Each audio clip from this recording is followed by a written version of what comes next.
this primeval land where the restless spirits of their strange gods are continually acted out, the natives discovered a new and pressing reason to try to understand the everlasting battle between good and evil.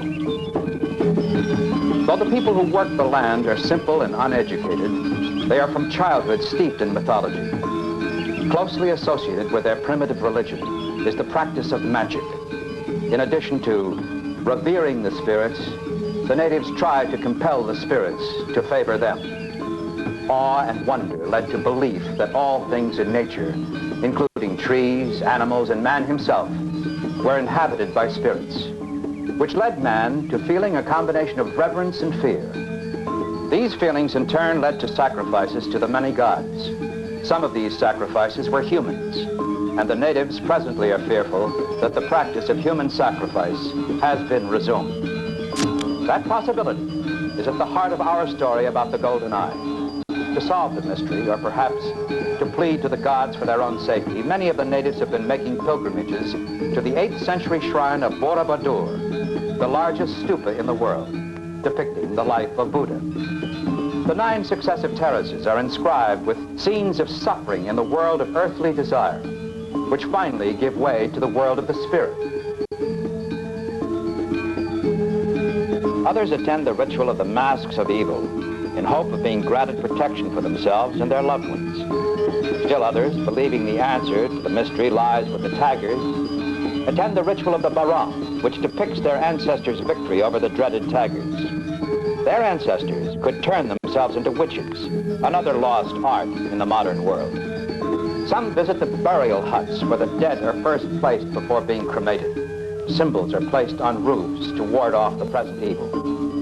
Those who believed that the wild bulls were to blame reenacted the ceremony of their ascendance over that animal and its ferocious spirit. Part of the ceremony was a plea, the other part a threat. The tapestry of religious rituals continued as the natives tried to allay their present fears by reminding themselves of their past conquests and dominion over nature and its more violent creatures.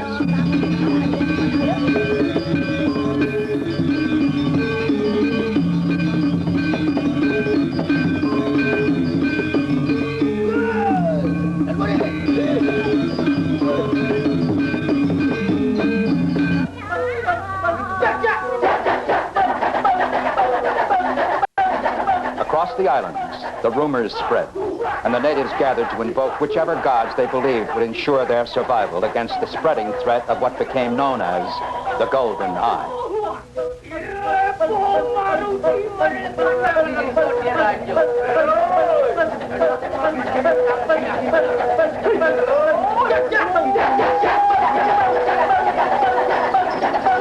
Back in Jakarta, it had been reported to the government that 18 males and 15 females had mysteriously disappeared on the most primitive of their islands, Komodo. The government sent an investigating team to trace the disappearances. Komodo, a volcanic island co-inhabited by a small primitive population on its coasts and gigantic predators in its interior, including the last of the prehistoric species on Earth, the Komodo dragon.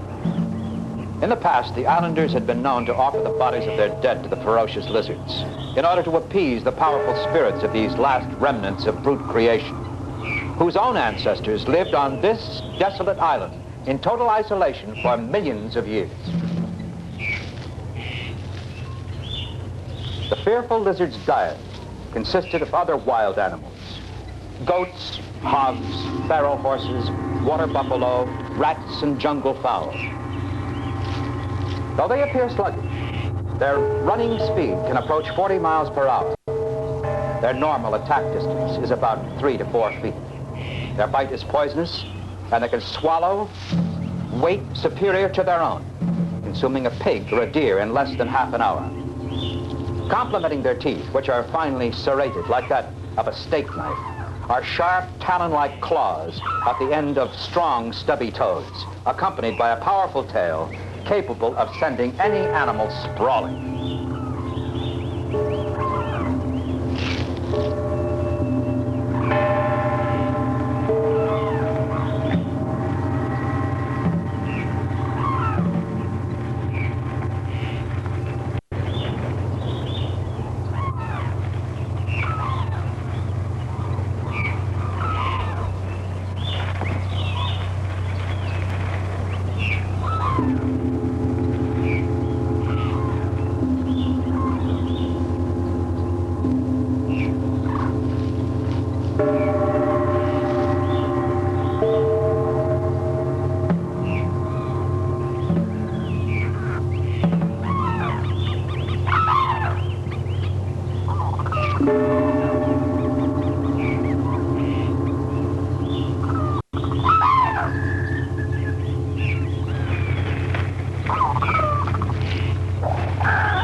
In times of extreme heat, when food is scarce, these dragons kill and devour each other, and even feed on humans. That's what the inspection team is checking out. Was it the eye of the dragon, the golden eye, which the natives kept referring to, or was it the eye of the tiger? The drought had been prolonged, affecting the normal habits of both. Could it have turned the tiger into a man-eater? That's what they had to find out.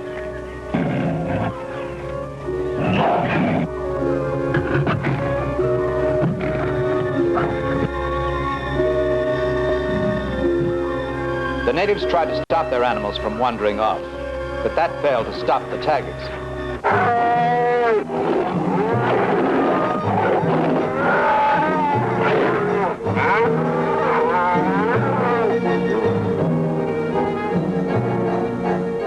Tigers emerged from the jungle and savannas and attacked the livestock right near the farmhouses. Soon, no domestic animals were safe, anywhere. The creatures of the wild had gone berserk, and the islanders lived in constant fear for their livelihood and for their very lives. Missing animals were one thing, missing human beings or something else. Yet the inspection team couldn't help wondering if they weren't connected, if the golden eye of the tiger was the answer.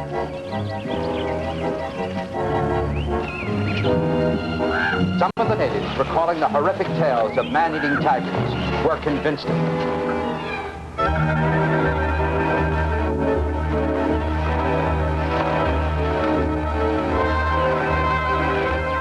The government, having come to the conclusion that the killings and disappearances were not the work of the Komodo Dragons, sent out hunters to destroy once and for all the alleged man-eating tigers. Action was called for, and swift and decisive action was taken.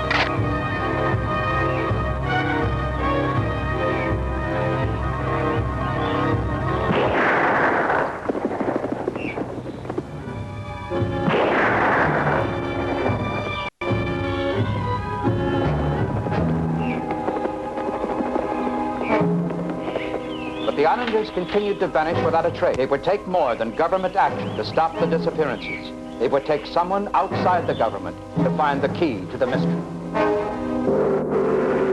Sam Wells, ex-patriot American, ex-foreign correspondent, ex-star reporter, ex-everything that once gave his life meaning.